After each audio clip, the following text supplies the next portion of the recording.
Hey everybody, so today we're in a new background. This is my room, so welcome. There's a French beer poster over there that you can't really see, and there's some scotch in here, which you probably fancy. Today's video is a little bit different. The last week or so I've been packing to leave for springtime in Sweden. I'm going for about 3 months, and so that's obviously a lot of clothes to pack and stuff like that, but I'm quite used to that. I travel pretty often. Every time I try to get better, so it's always a big process, but this time I have kind of a new addition to my suitcase, and that is stuff for mixology, and in particular stuff to make videos for you guys on mixology. I know that there's times when we need to have a small kit that we need to bring with us, and here is mine. First things first, I can't leave the house without a Hawthorne strainer. I know I've talked about this thing time and time again, but it really is just the most useful tool in my bar. Mine happens to look like this. Just make sure that you get one that grasps onto a glass nicely and doesn't leak.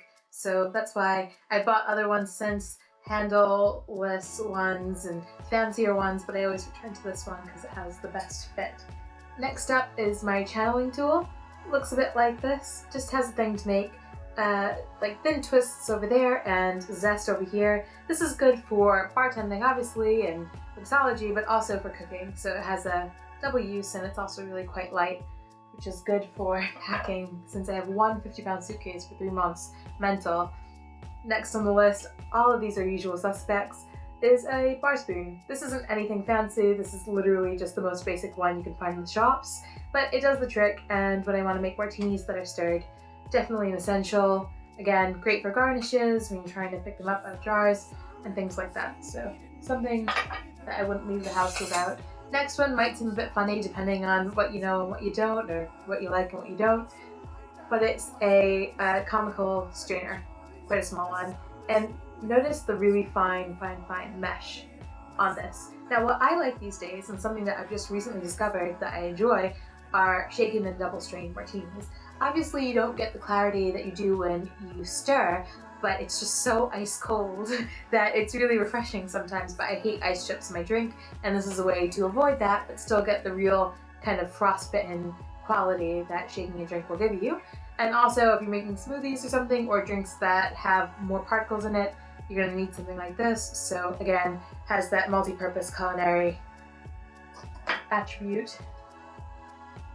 The next thing isn't so much for mixology as it is just general booze. This is a Houdini vacuum sealer for wine bottles. So if you open a bottle of red one night and you just kind of want one glass and you don't want to finish the bottle with you and whoever you're with, a great way to just seal off the bottle to keep it fresh for a little bit longer without the wine oxygenating as fast.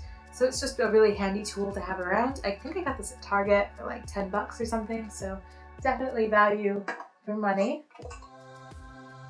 Again, this one is multi-purpose and might seem a bit odd to you, but it's just a frother, which looks like this, and you know, obviously it whirls around and makes a froth. Great for coffees, obviously. I also use the spit when I'm frothing some ingredients to put on top of a drink, so that's how it kind of blends in with my mixology kit. Yes, how beautiful are these glasses that my friends got me for my birthday a couple years back. Isn't that incredible? Just absolutely beautiful. It's so my style, it hurts. I have no idea where they found them, but I love them dearly. My friends and glasses. To go along with the vacuum sealer, I have the plugs for that, so obviously one goes in hand with the other. They look a bit like this. I'm going to bring probably 2 or 3, and that should serve me fine. Again with the plugs, this is an aerator by OXO for wine. So yeah, just a kind of neat little tool to have around, and a good way to let your wine breathe a little bit before it hits your glass. And probably almost most essential is just a jigger. This is a classic 2-ounce, 1-ounce version. I usually use the one with the handle on mixology, but this is a lot lighter to carry, and also sometimes I feel like this is much more of a fluid action and allows you to make drinks faster. So yeah, you can find this anywhere. Again, I think even like Target sells these, so really easy to find. Last up, I just have an aluminum cheater tin, and the beauty of this is the fact that I don't have to bring a cobbler shaker. I can just bring this one piece and it'll fit into any ordinary pint glass that I'll have in my apartment when I get to Sweden. So it's a nice simplified way. I don't have to worry about this breaking in my bag to have a shaker with me. So that's always good. And that sums up my list of my must-haves for mixology. All of that stuff probably in total weighs maybe a pound, maybe a pound and a half if it's heavy. and that's great for travel and packing because it's just one less thing that I have to worry about putting me over my weight limit. So it's just that and shoes really that I'm kind of concerned about, but it should be good. And I will talk to you very soon.